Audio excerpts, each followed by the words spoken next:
Hello, everybody, and welcome to another episode of Synema Cinergy, because Hollywood is out of new ideas. I feel like there's a joke somewhere about us being Hollywood, maybe, but no, not in that aspect. Well, you're not wrong there, and also, it's probably not true to say Hollywood's out of new ideas, because they're really not, at least not any more or less than they've ever been. And also, what is an original idea? It's just the fact of the matter that name brand recognition is what's driving the box office, and part of that's a self-fulfilling prophecy on the part of marketing and audiences, but obviously, that's not as catchy a logline, so I didn't lead with that. Postmodernism. Something of the such.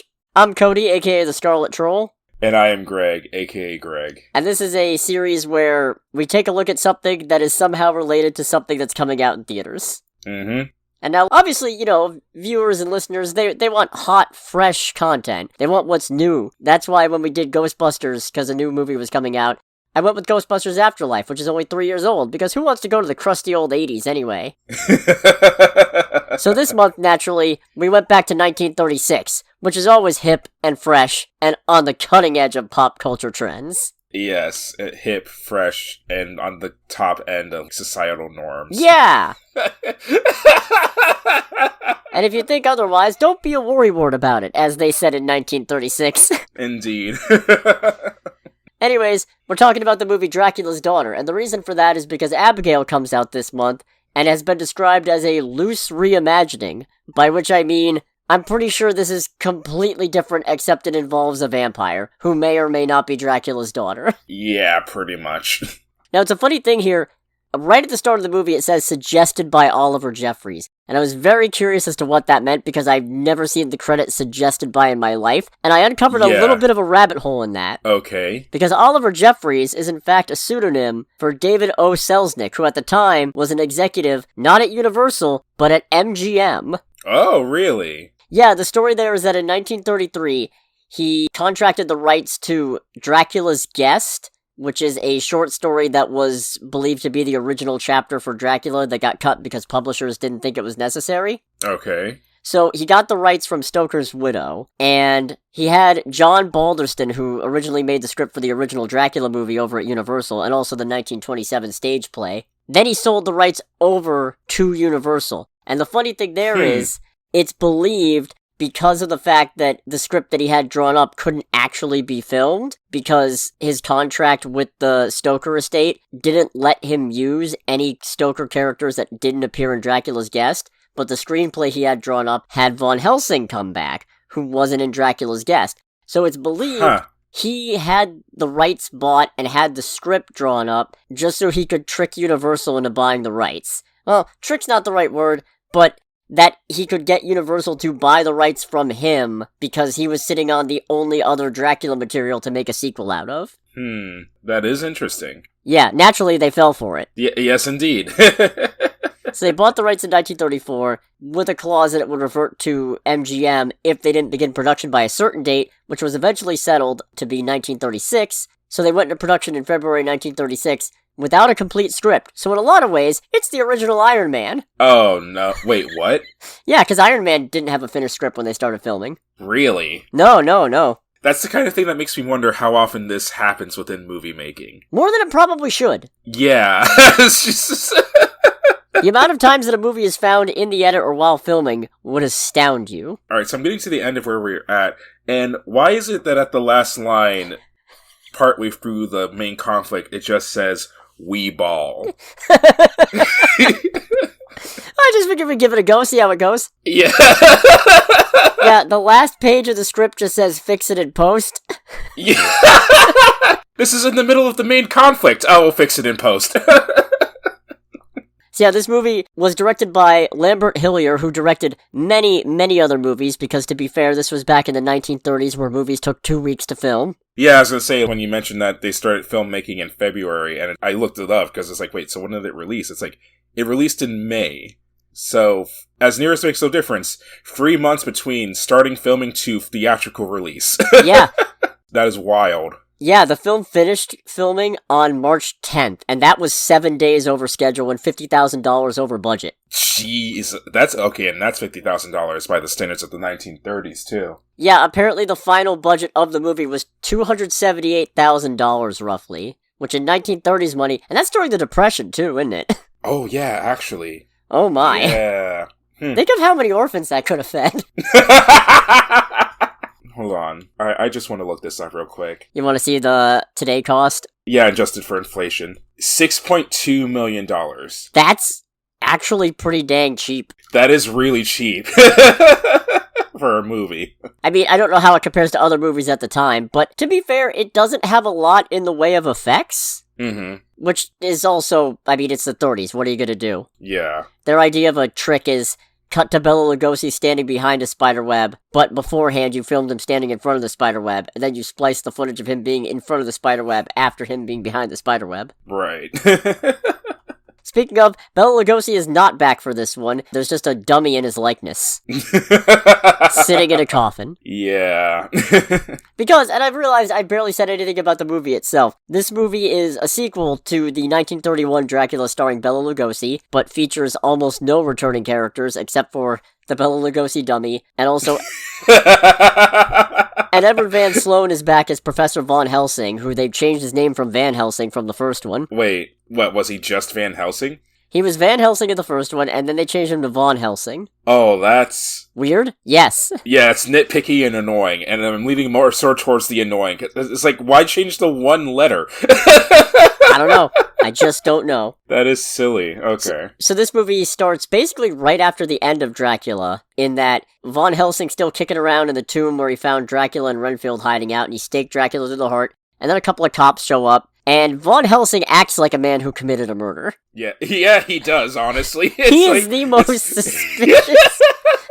It's like, I did that. It's like, you are not doing anything to help your case right now, dude. I shan't run away. Maybe you should.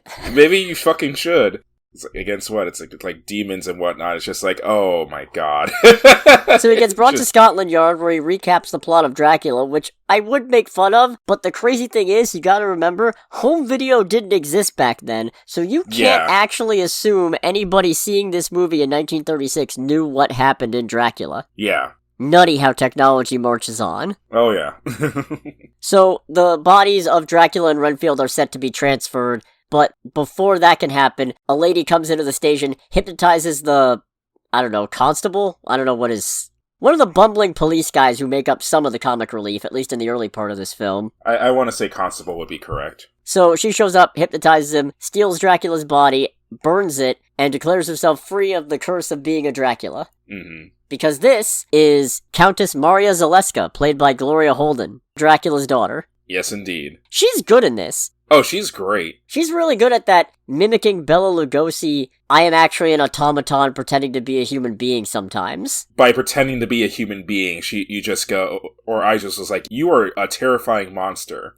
But even then, she's got more depth to her than Dracula, because Dracula is purely that automaton pretending to be a human being. Whereas here, it's not made clear if she is a full vampire, or if she's maybe actually Dracula's blood daughter, and therefore a half vampire. Blood daughter by the blood. Whose blood? It doesn't matter. But you drink. Don't think about it. That's why it doesn't matter.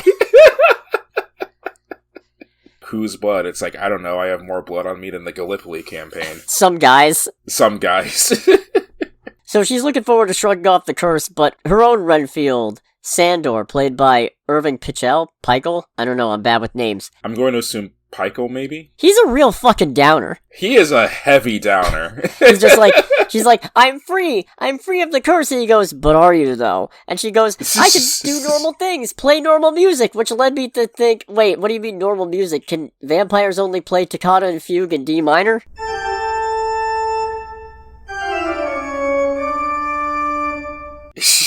No, secretly she's like, all this time, I've wanted to be the world's greatest hip-hop DJ.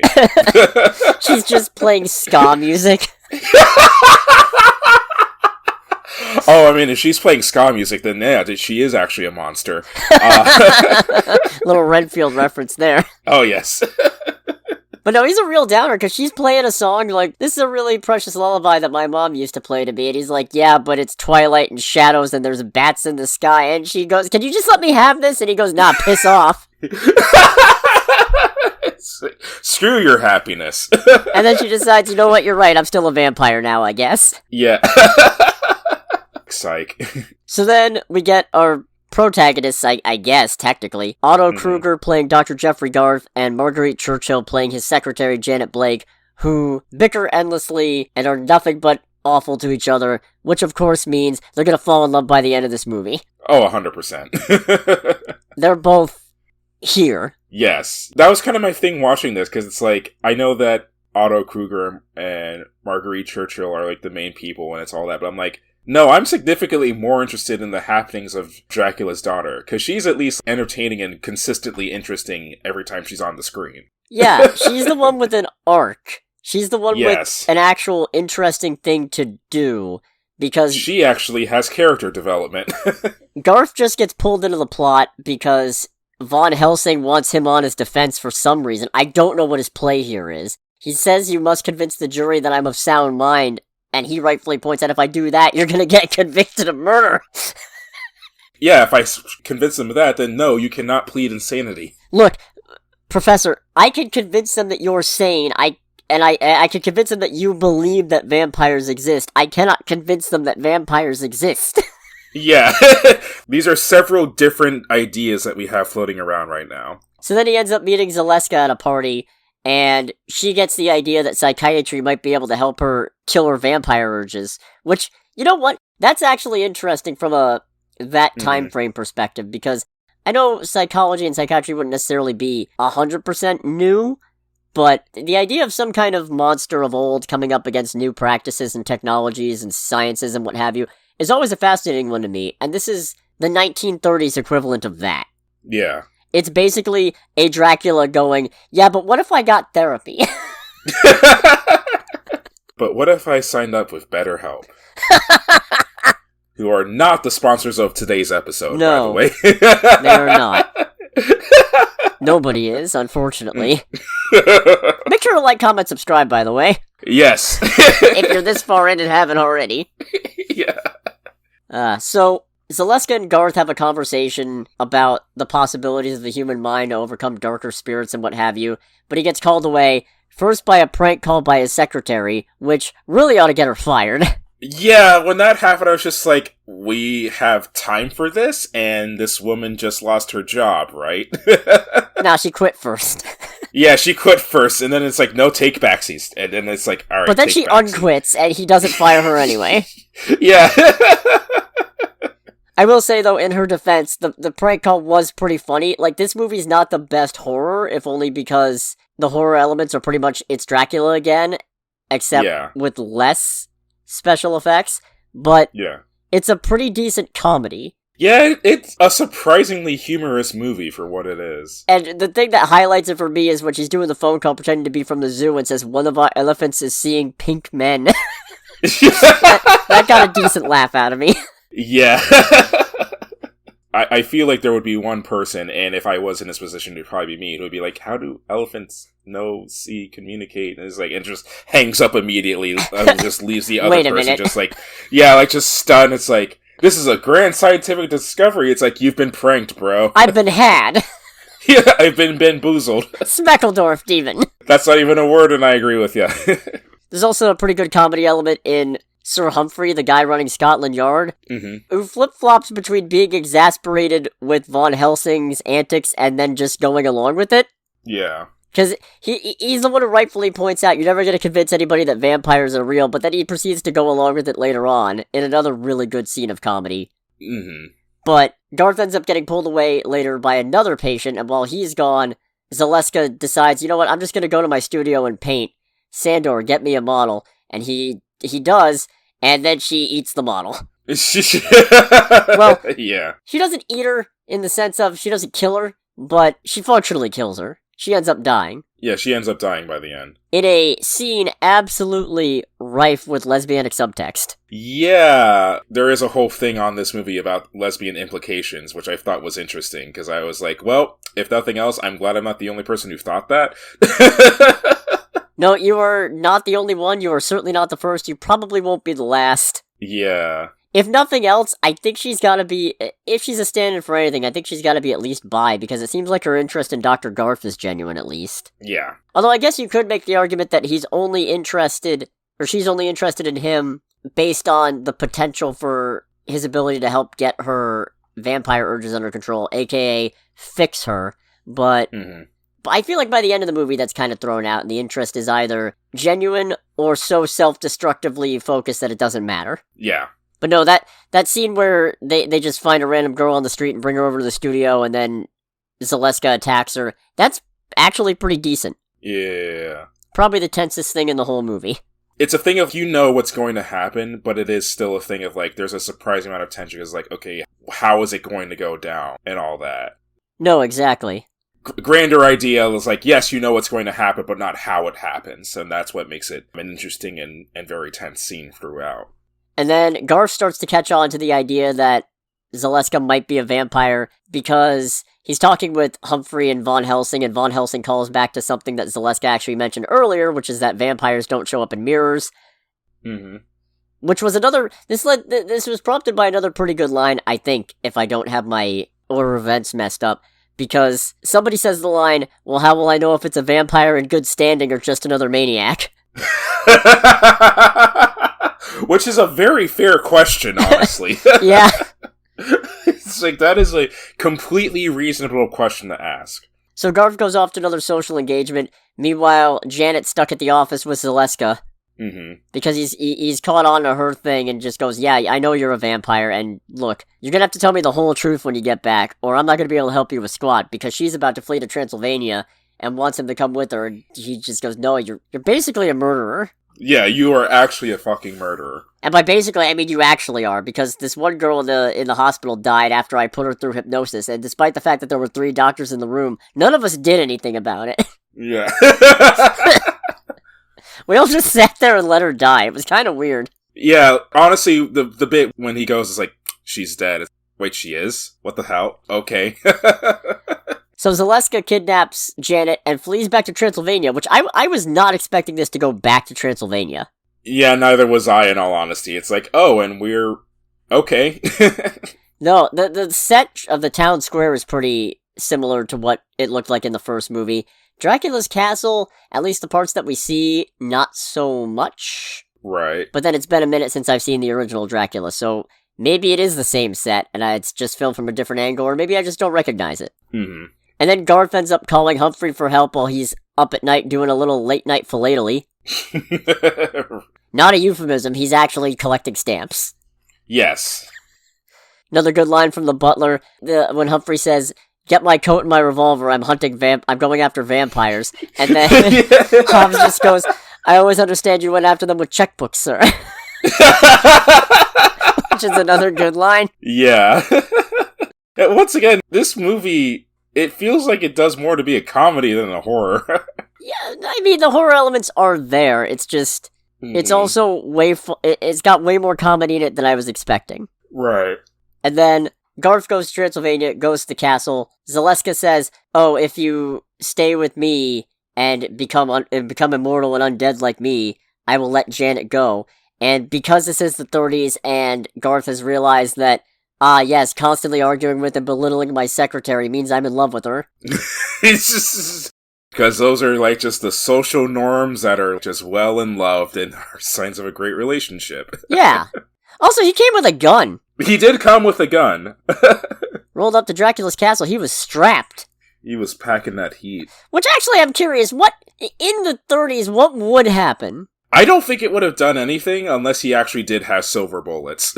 I don't know, I mean, in modern day, I know you wouldn't kill a vampire with it, but in the 30s, I can't help but imagine somebody would go up to a vampire with a gun and have a pretty decent chance of actually killing him with it. Well, actually, now that I think about it, since one of the big exploration points is she a vampire or not, it's like, well, if she leans more towards human than vampire, then maybe it would do something. Yeah, I guess to be fair, there is a question of if she even is actually a vampire. Mm-hmm. Because she doesn't do much that couldn't be theoretically replicated, at least by 1930 standards. If you assume that a ring is capable of hypnotizing someone, you wouldn't necessarily need to be a vampire to use it. True. But Sandor, fucking things up as always. is mad that Garth is gonna get eternal life and not him, apparently. So he shoots Zaleska through the heart with an arrow, because what is an arrow but a very thin steak? Shot through the heart! It's a fillet, one might say. And then Sandor is gunned down by the encroaching police, because even an arrow is no match for a gun. Even an arrow is no match for a nice old 45. And it's all wrapped up. Apparently Von Helsing's crimes were dropped because he was able to actually travel to Transylvania with them. Mm-hmm. Which is kind of a weird thing, because, like, it's never fully established in the movie, or at least if it was, I didn't pick up on it. He's, like, not in police custody, right? He's not being watched or anything like that, because I feel like if he's still legally in police custody, that would just bring more charges on him. I'm pretty sure he was, because most of the times that we see him in the movie, it's with Sir Humphrey. Okay. So it's like, alright, so this man either just crossed international lines, or he convinced this police officer to go with him while he crossed international lines. To Transylvania, possibly causing an international incident. Yeah. What a weird movie. Indeed. I mean, it's Dracula. I think that's just the MO at the end of the day. No, I had fun with this. This certainly isn't the worst thing I've ever seen in my life. For me, it was fun. I don't know, it's like, even though this movie is definitely very humorous, it's harder, unless it's some kind of, like, major standout thing, like Casablanca, or, for the wrong reasons, I accuse my parents. It's honestly really hard for me to sometimes make a good connection with, like, classic movies like this, which is a shame, because this is still the beginning of cinema. So it's also fun to see what it looked like in the beginning, and people experimenting and all that. No, true. Or, okay, more accurately, this is the beginning of cinema as we know it in the modern day. Like, things like planes, whatever, existed for, like, hundreds of years before movies did. Yeah, I don't know if I'd call this the beginnings, but it's certainly the start of more modern cinema. Yeah, that's kind of what I was trying to go for. Although, I guess to be fair, when was the first movie with sound? That's a good question. Oh, is it I don't think it's Birth of a Nation. The Jazz Singer, which premiered 1927. Oh, okay. Okay, so yeah. I definitely call this, like, the start of more modern cinema as we understand it. Right. So here's some random observations. Oh boy. After this movie came out, Universal didn't make another horror movie for 3 years. Yeah, I imagine it's got nothing to do with anything related to the Second World War. Not really. Universal said there was a British ban on horror films that made them not profitable, but actually what happened was Universal had just changed hands in terms of leadership, and the new guy didn't like horror movies. That's kind of funny, honestly. Yeah, Universal sat on that for 3 years, then came back with Son of Frankenstein. So that's funny. Well, I don't get this genre, so let's stop making it. Yeah, you know what's bad is that I can see people trying to do that. That's just today. That's still happening. That is still happening.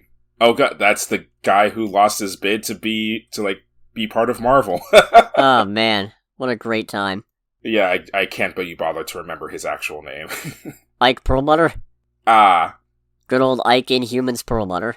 And then another little funny thing, Lambert Hillier, like I said, was the director of this, and he directed a bunch of movies because, well, that was just what one did when one was a director back in those days.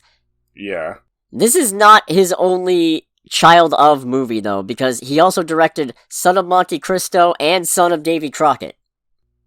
Also Batman, the original film serial. Really? Yes. Okay, then.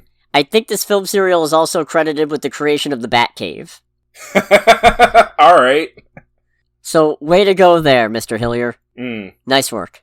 Oh, no, I think if you're willing to watch older movies, this is fine. But if you really can't be bothered to sit through anything black and white from before the, 70s or something... Yeah, you probably won't have a good time here. Yeah. It's certainly not the most horrifying thing you've ever seen in your life, and there are some bits where your imagination helps fill in the blanks, but on the whole, it's not too terribly scary. But again, as a comedy with some horror elements, actually not that bad. Yeah, it's a good time. Also, you gotta sit through the generic love interest nonsense, which is just... A little you get some funny lines out of it, but also just knowing, man, you guys have nothing in common except you hate each other's guts. Yeah. Once again, the markings of a beautiful and healthy, long-lasting relationship. Oh, 100%. Anyways, I doubt Abigail's gonna end up killing the horror genre for 3 years in a whole studio. It would be funny if it did. It'd be a little funny, but also disappointing, because I'm really looking forward to that. Oh, so am I. And as usual, I have no idea how to end these, so I'm just gonna say, thanks for watching, everybody. Goodbye, everybody. Yeah, stay tuned for hopefully more of these. We got some real choice options next month.